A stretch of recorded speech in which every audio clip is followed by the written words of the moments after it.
I can say truly that I'm really having fun, which is, it's entertaining to try and pull that off.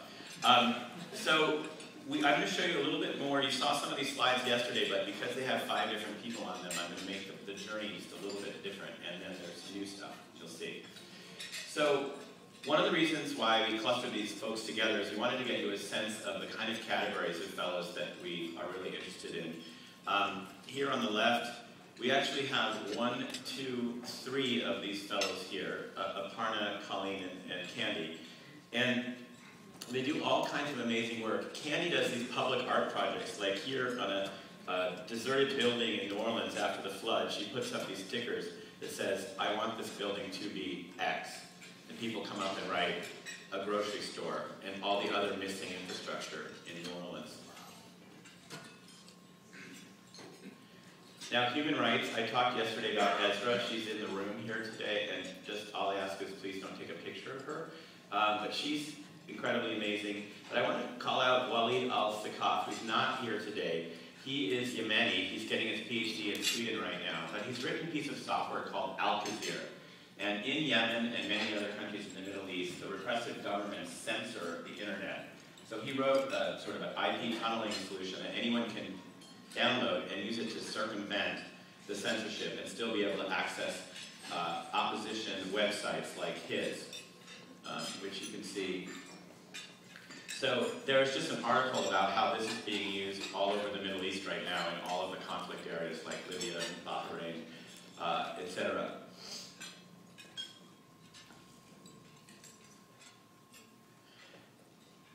So in the design world, I didn't get a chance to talk about these folks before. There's really a lot going on. I talked a little bit about, you might have seen Cesar talk at the Fellows Program.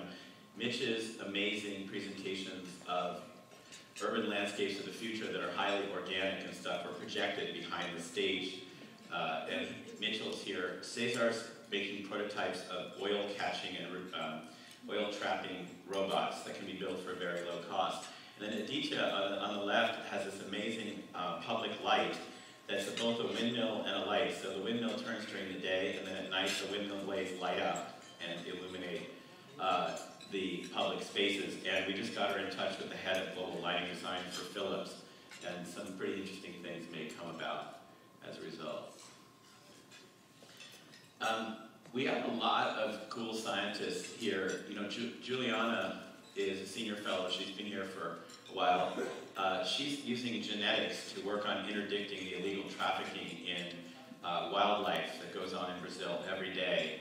She'll take analysis from the birds that are caught by the police and figure out where they're from and use that to infer where the traffickers are stealing birds from and also try to repatriate them. Luke Hutchinson is working on, he realizes there's more than just DNA going on to encode incredibly complicated organisms, and he's trying to figure out what that is. We've got a bunch of filmmakers here. I talked a little bit yesterday with Saeed Sharmeen from Pakistan, delighted all of you last year at TEDU when she showed a clip of her film about going into a madras where children are taught how to be suicide bombers, and she made this film at considerable risk to herself. And there's that. Here's another one of her films, Women of the Holy Kingdom. She's an amazing person, and I hope you can meet her. She's here today. And in technology, we have so many innovators. The co-founders of Yibu Shahidi, Juliana Rotich, and Eric Hirschman are here. I talked about Jonathan yesterday. Kaustup de Biswas thinks, there have got to be other ways to design forms and buildings and shapes, so why not use computational design to do that? So he has creating tools from MIT that let you create forms that would not be possible given conventional tools.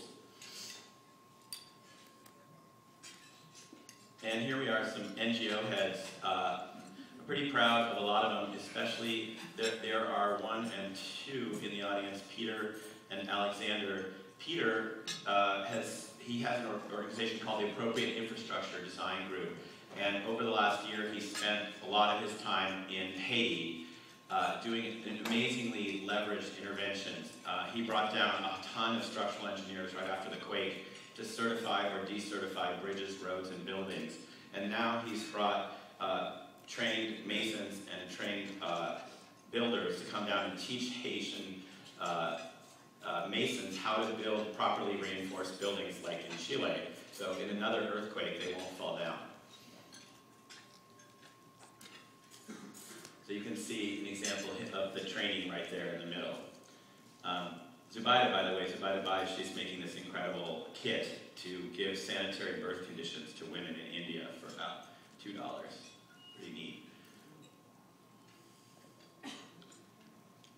And one of the things you might have noticed is we have a few musicians. Obviously, you've met Robert Gupta, our senior fellow, and Joshua, who's carrying around something in a silver case.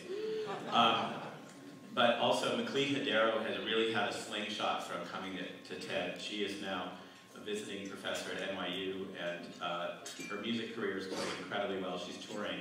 And Ayuka was just there at TED Global, and her album just came out as well.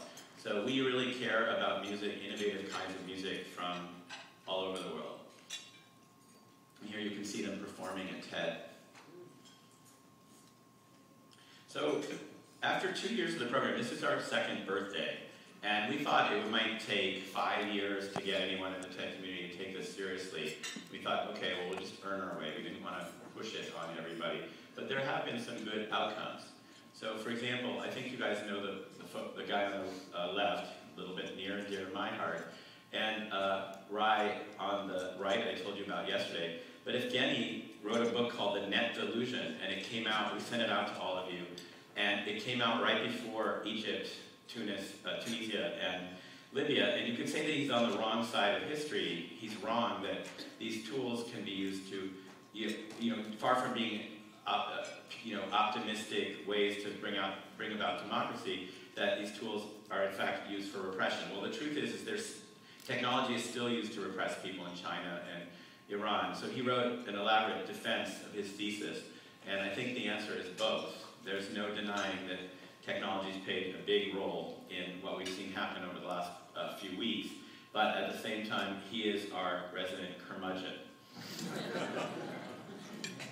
The other thing that's happened is investment. I'm just going to give you one particularly rewarding example. Alexander Petrov has an organization called Working Villages, and what they do is they work in eastern Congo to build new agrarian models that yield 100 times as much output per farmer as conventional agrarian farming in Africa. Then they have to get those tons of rice and corn to market, and before they were forced to use pirate truck drivers who extracted a 30% toll on all that grain, and they were losing lots and lots of money. So Alex spoke to some funders. The funders were like, the truck sounds so glamorous, we don't want to do a truck. And he talked to a tester, and it's like, done. And that's their this truck is like 35 feet long, and they no longer have to pay any toll except for gas. And the cool thing is, you could say that the price of the truck has already been paid back in the 30% bribes going away. Another thing that's really kind of amazing over the last year is these are all senior fellows. Everyone here is in the audience today. And I told you about Jessica's new lab, but Manu got recruited from MIT to Stanford, and you might have just seen him in the last session. He calls himself a gizmologist, and he was talking about the physics of parasitology. He's one of those, like, his fingernail is smarter than me. And you can see some of his work. He has the cool sunglasses to protect himself from his own lasers shot. In TED Talks, you guys I talked about Sean yesterday. Robert has played extensively. Charmaine blew people away with her talk about the Madras, and she'll probably be back. And I also, on the right-hand side, I talked about TEDx Sao Paulo and TEDx Don up in the Himalayas, Kunan, excuse me. But Nasima Sefti did TEDx Rainier in Seattle, and I think we have some Seattle residents over here who were there, and not so bad, huh? No, Nassim is the most amazing organizer and has the best attitude of anyone I've ever met. So let's just review where we are, okay? We have 229 fellows around the world. And the reason why we have so many in just 2 years is when we had TED India, we knew that a lot of people from India we wanted at the conference wouldn't be able to afford to go, so we had 100 of them, just like we did in Africa about 3 years before.